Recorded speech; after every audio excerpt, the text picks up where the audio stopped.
these 3 points. And you might ask, are they culturally Christian because they like to go to church and they feel that's important as part of their culture, or are they practicing because they go to church?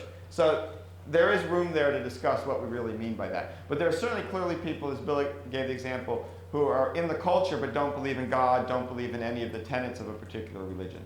And that's a kind of easier distinction to make. So in any of these things, there's always that gray area, and then the edges are pretty easy to determine. Can I add something? Sure. I think one criterion is if you ask the person, are you a practicing whatever Christian? Because people have different interpretations, and most would probably agree with those 3 things, but even if they didn't, if someone is trying to, for example, follow Christ, they're trying to be a Christian, or they're trying to be a good Jew, then that's probably one important fact.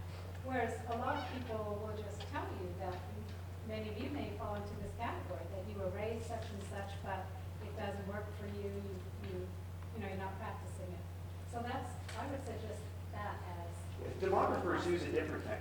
Demographers use self-identification, whether it's cultural or not, because because this question is very difficult to actually, is it authentic or not? That becomes difficult to say.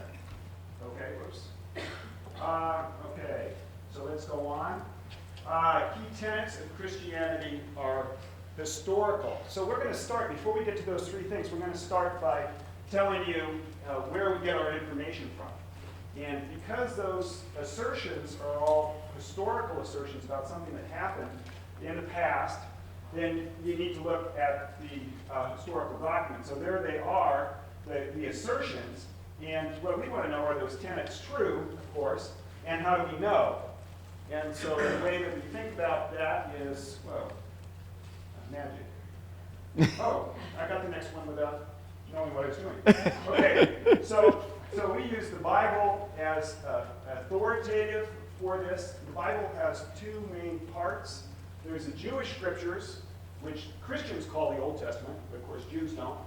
And then there are the Christian writings, which were written after Jesus, and those are called the New Testament. Now, the New Testament is divided into 4 documents that are called Gospels, and those are portraits of Jesus. They're not really histories by and large in our sense. They're kind of more, I think portrait's a better word. There is one history of the early church called Acts, which is also written by the same person who wrote Luke, one of the Gospels. And there's a whole bunch of letters, most of them by the Apostle Paul, and there's one other book, which is Revelation. Now, as far as documentation goes, the Bible is an exceptionally well-documented ancient manuscript. There's a huge number of early manuscripts of the Bible, much earlier than all other books of antiquity. If you don't believe me, I've been to the British Library, and they've got fragments of John that were found in Egypt around 130 AD, which is a very old fragment for that.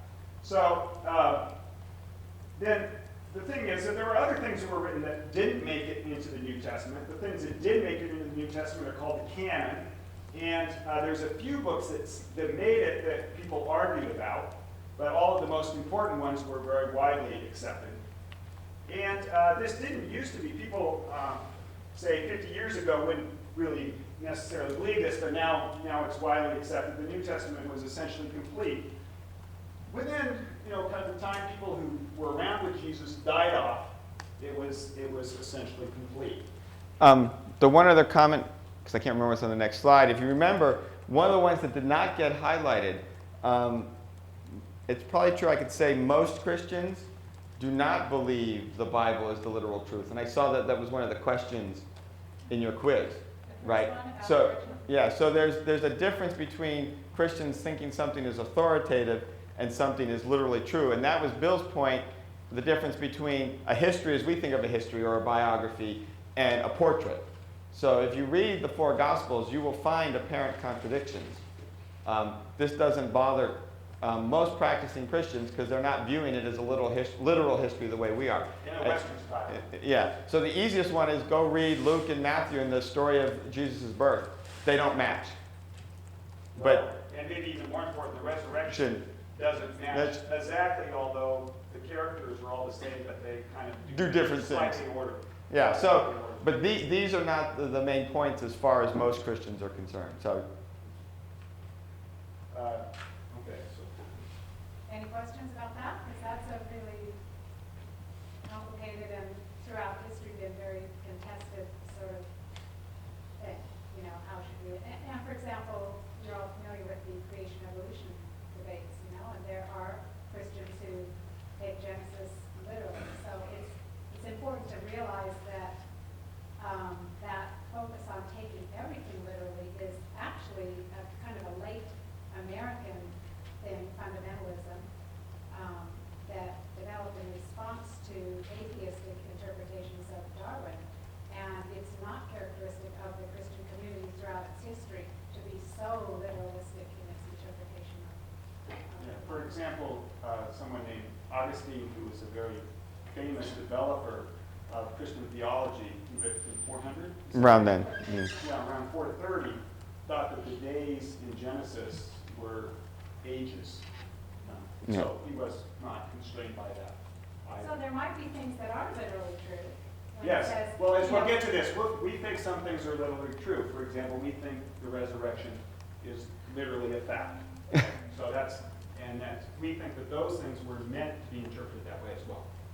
Okay, so we're going to go over some criteria for just how do you think about any document? You know, you're going to look at it. So we've got these documents. Just about anybody would, well, okay, so we've got these documents, and these are criteria for telling whether they would be any good. So why don't you just kind of Right. read them off for me, and I'll say, give the answer. So, the internal criteria that you often look at is, was the author an eyewitness, or were they somebody at least who was close to, maybe knew a lot of eyewitnesses, lived and talked with the eyewitnesses? One thing that's interesting, and this is an important thing, when you read old documents, do you want to give the answers all at the end? Or? Yeah. No, let's just run through Yeah. this. Is there specific and essentially irrelevant material? You know, if you're writing something and you're making it up, you tend not to think, most people don't lie well. You know, you're not going to make up stuff that's really detailed and irrelevant because you'd have to make it up completely from scratch. The other big one is, particularly if you look at ancient writing, right? The whole point of ancient writing was to make the person you're writing about or the people you write about look as good as possible, right? If you wrote about a king and you made him look bad, you were killed.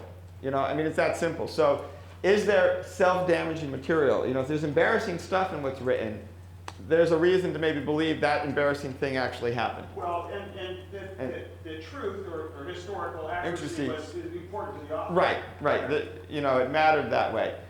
Is the document reasonably self-consistent? Again, you know, we're not looking for perfect consistency.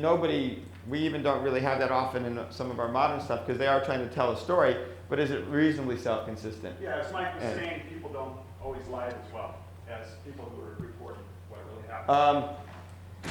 Is there evidence of legendary accretion in the document as the stories get told over and over? Because one thing to keep in mind is these are oral traditions. Fishtail, you know, the fish keeps getting bigger. Right. You know, these are oral traditions that they told because most early Christians expected Jesus to come right back. Right? They didn't expect to have to write this down because they didn't expect that they'd live long enough to worry about it. And then suddenly they had to write it down. External criteria has to do with people on the outside. You know, is there a motive for the fabrication? Are there Is this other... going to advance my career? Right. Are there other sources that confirm the material? This could be written by enemies, but they still aren't Right. tackling contradicting the main thing. Right. Which would go along with the fourth point. You know, would other contemporaries falsify the document's account? You know, are there counter arguments that survived and are present? And then, of course, archaeology. Is there any archaeological evidence? Because that is something else